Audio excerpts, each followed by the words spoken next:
यदि आप लॉ पढ़ना चाहते हैं तो कहीं और क्यों जाना। हमारे ऐप को डाउनलोड करें और लॉ पढ़ें। नमस्ते, सदा वत्सले मातृभूमि।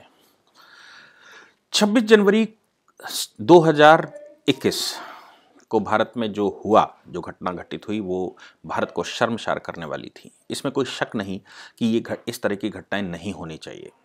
अब इस तरह की घटना हो ही गई। ट्रैक्टर यात्रा निकालने की अनुमति दिल्ली पुलिस ने दे दी और सुप्रीम कोर्ट ने भी दिल्ली पुलिस को ये कह दिया कि दिल्ली पुलिस डिसाइड करे कि यात्रा निकलनी चाहिए या नहीं निकलनी चाहिए। 26 जनवरी को क्या होगा, ये लॉ एंड ऑर्डर का विषय है, इसलिए दिल्ली पुलिस उस पर संज्ञान ले। दिल्ली पुलिस ने कुछ शर्तों के साथ अनुमति भी दे दी और उस अनुमति का नतीजा निकला कि पश्चिमी उत्तर प्रदेश, पंजाब, हरियाणा, इन जगहों से बहुत सारे ट्रैक्टर लेकर लोग आए। ट्रैक्टर यात्रा निकाली गई, जैसी कि पहले से संभावना थी कि ट्रैक्टर यात्रा के दौरान उपद्रवी भी पार्टिसिपेट करेंगे और उपद्रवी देश को शर्मसार करने का प्रयास जरूर करेंगे। 26 जनवरी के उत्सव को जरूर डिस्टर्ब करने का प्रयास करेंगे। हुआ भी वैसा ही कुछ। पूरा देश चिंता कर रहा था कि इनको अनुमति नहीं देनी चाहिए, लेकिन उनको अनुमति दी गई।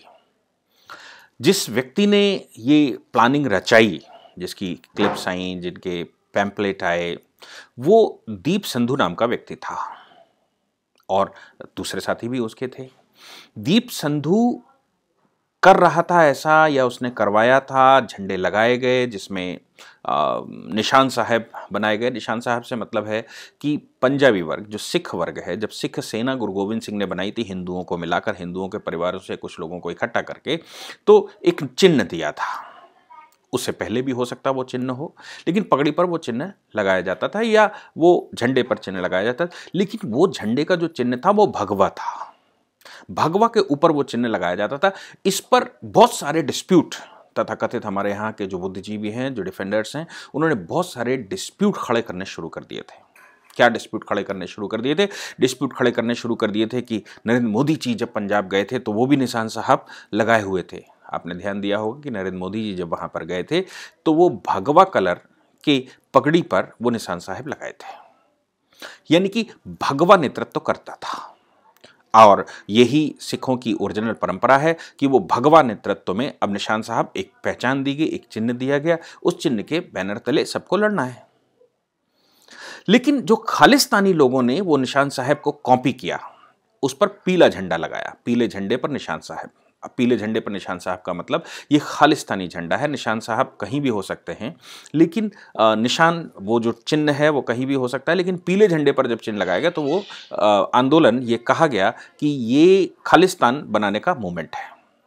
आपने ध्यान दिया होगा कि 26 जनवरी के दिन जो झंडा लगाया गया वो पीले रंग का था, यानी कि वो खालिस्तानी होगा। लेकिन हमारे यहाँ तथाकथित लोगों ने ये कहना शुरू कर दिया, क्या सिखिज्म रिलीजन नहीं है? क्या सिखिज्म को अब निशान साहब नहीं टांगे जा सकते? वो रिलीजियस झंडा, और ये प्रोपेगेंडा फैलाया गया कि वो रिलीजियस झंडा था। नो, वो रिलीजियस झंडा नहीं था, वो खालिस्तानी झंडा था। वो सेपरेटिस्ट झंडा था, सेपरेटिस्ट मूवमेंट था। उस सेपरेटिस्ट मूवमेंट में देश के शर्मसार करने वाले जितने गुट हो सकते हैं, चाहे वो CAA में शामिल रहे हों, चाहे ट्रिपल तलाक के प्रोटेस्ट में शामिल रहे हों, या देश को डिस्टर्ब करने का, आतंकवादियों को सपोर्ट करने के कितने भी गुट रहे हों, उन्होंने सबने इस पर सपोर्ट किया। दीप संधू नाम के व्यक्ति को जब चिन्हित किया गया तो दीप संधू के नाम पर यह कहा गया कि उसकी तस्वीर सनी देओल के साथ है, उसकी तस्वीर प्रधानमंत्री नरेंद्र मोदी के साथ है, यानी कि वो भाजपाई है। अब ये एक नया प्रोपेगेंडा चलाया गया और इसी प्रोपेगेंडे के नाम से किसानों को दोबारा वापस बुलाया गया कि इसमें सेपरेटिस्ट नहीं थे, इसमें तो भारतीय जनता पार्टी और खासतौर से नरेंद्र मोदी के लोग थे। नरेंद्र भाई मोदी के लोग वहां पर थे। ऐसा सिद्ध करने के लिए दुनिया भर का लिटरेचर, दुनिया भर के वीडियोस, दुनिया भर का सामान इकट्ठा किया गया और उसको दुनिया भर की फंडिंग मिली। हमने वो ग्रेटा का देखा होगा, थंबर्ग का, कि वो किस प्रकार से टूल किट शेयर कर गई। रिहाना उसमें कूद आई, मियां खलीफा उसमें कूद आई, और विश्व के बहुत बड़े खिलाड़ी उसमें कूद पड़े। क्यों? क्योंकि उनको फेम चाहिए। तो फेम पाने का इस समय सबसे साधारण साधन यह है कि हिंदुस्तान में अगर कुछ मूवमेंट चल रहा है या संसार के किसी कोने में मूवमेंट चल रहा है तो उस पर एक स्टेटमेंट दे दो, धन भी मिलेगा और पहचान भी मिलेगी। दीप संधू जब पकड़ा गया तो ये वो दीप संधू को जब प्रोपोगेट किया गया तो मेरे दिमाग में एक बात आई कि नरेंद्र मोदी जी जो भारत के प्रधानमंत्री हैं, प्रधानमंत्री के साथ फोटो खिंचवाने से कोई व्यक्ति भाजपाई हो जाता है। तो एक बात ये मेरी समझ में आने लगी कि संदीप कुमार, आपको याद होगा संदीप कुमार केजरीवाल सरकार में मंत्री था और वो एक रेप केस में जेल में है। तो वो जो संदीप कुमार मिनिस्टर रेप करता है तो ये माना जाए कि वो केजरीवाल ने रेप किया है। सोमनाथ भारती अपनी पत्नी के ऊपर अत्याचार करते हैं तो ये माना जाए कि केजरीवाल अत्याचार करते हैं। केजरीवाल जी फोटो खिंचाते हैं लालू प्रसाद यादव के साथ तो लालू प्रसाद यादव इस समय जेल में हैं, उन्होंने अपराध किया है, तो केजरीवाल भी भ्रष्टाचारी होना चाहिए। और है नहीं है वो भविष्य बताएगा। ममता बनर्जी की पार्टी बहुत कुछ कर रही है, ममता बनर्जी इन के साथ फोटो सबके साथ खिंचाती है तो वो भी इसी तरह की लेडी हो गई। क्या किसी के साथ फोटो खिंचाने से ये सब कुछ होता है? ये बड़े भारी प्रश्न है। और भारत के प्रधानमंत्री हैं तो वो भारत के प्रधानमंत्री भाजपा के प्रधानमंत्री नहीं हैं, ये सबको ध्यान रखना चाहिए। भारत के प्रधानमंत्री देश के प्रधानमंत्री हैं, 130 करोड़ लोगों के प्रधानमंत्री हैं। देश में रहने वाला कोई भी व्यक्ति जब तक उसको जेल नहीं हुई, जब तक उसका इंटेंशन सामने नहीं आया, जब तक उसके खिलाफ मुकदमा नहीं हुआ, जब तक उसके खिलाफ कोई सबूत नहीं होते, तब तक प्रधानमंत्री के साथ फोटो खिंचवाना और प्रधानमंत्री से बैठक करना, प्रधानमंत्री से मिलना उसका अधिकार है। और सौभाग्य उसका यह है कि प्रधानमंत्री जी उसको समय देते हैं। प्रधानमंत्री ने दीप संधू को समय दिया होगा। लेकिन बिल्कुल अभी की जो रिपोर्टिंग आई और अभी की जो न्यूज है वो ये है कि दीप संधू दिल्ली में पकड़ा गया। आपको याद होगा 1 लाख रुपए का इनामी बदमाश घोषित किया गया था दीप संधू को। दीप संधू अभी दिल्ली पुलिस ने उठा लिया है। अब ये जो प्रोपेगेंडा करने वाले लोग हैं, जो ये कहने वाले लोग हैं कि वो प्रधानमंत्री का साथी था, वो सनी देओल का साथी था, वो पॉप सिंगर है तो वो भाजपा का साथी था, ऐसे बहुत सारे प्रोपेगेंडा करने वाले लोगों को अब जवाब मिलने की तैयारी करनी चाहिए। कुछ ही मिनटों में उनको ये जवाब मिल जाएगा। कुछ ही समय में दिल्ली पुलिस ये निकाल कर सामने लाएगी कि वो प्रधानमंत्री के व्यक्ति हैं, कांग्रेस के व्यक्ति हैं, केजरीवाल के व्यक्ति हैं, अमरिंदर सिंह के आदमी हैं, या वो कौन सी पॉलिटिकल पार्टी को बिलोंग करते हैं, या खालिस्तानी मूवमेंट के वो हिस्से हैं, या जोश में आकर उन्होंने ऐसा कर दिया, या भीड़ में आकर अपनी पहचान बनाने के लिए उन्होंने ऐसा कर दिया कि भाई मैं पॉप सिंगर हूं, कोई जानता नहीं था। हकीकत तो ये है कि मैंने ऐसा कोई नाम नहीं सुना था, लेकिन अब मैं जान गया कि एक कोई पॉप सिंगर दीप संधू नाम का है जिसने देश के खिलाफ ये काम किया था। तो पॉपुलैरिटी पाने के साधन के रूप में उसने ये इस्तेमाल किया था क्या?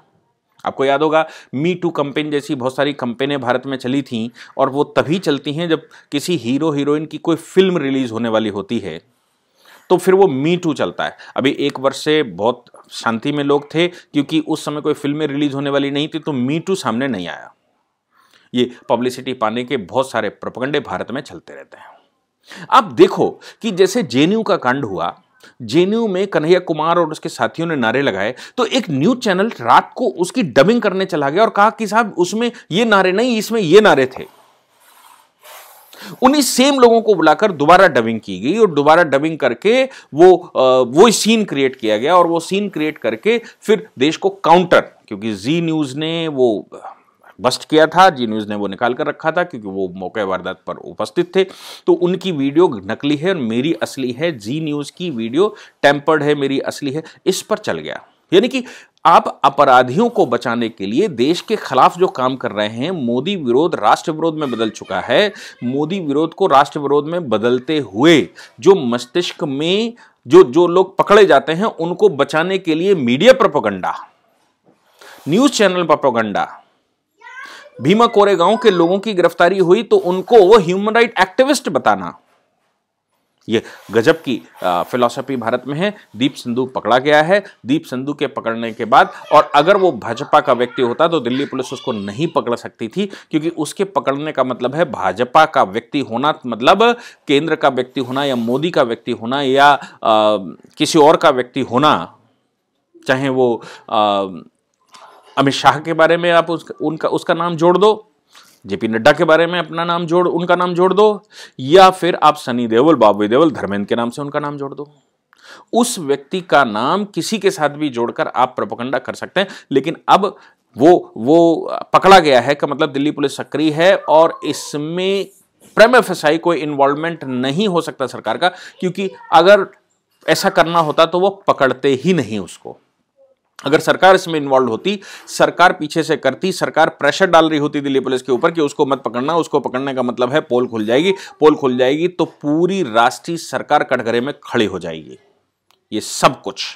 और 1 लाख रुपए की दिल्ली पुलिस उस पर इनाम भी ना घोषित करती और आज गिरफ्तारी ना होती। अभी गिरफ्तारी अभी हाल ही में हुई है, मुझे लगा कि आप लोगों को पता होना चाहिए, आपको ये पता देना, ये खबर देना, ये लीगल न्यूज़ देना अपना कर्तव्य बनता था, इसलिए मैंने दिया। Thank you very much.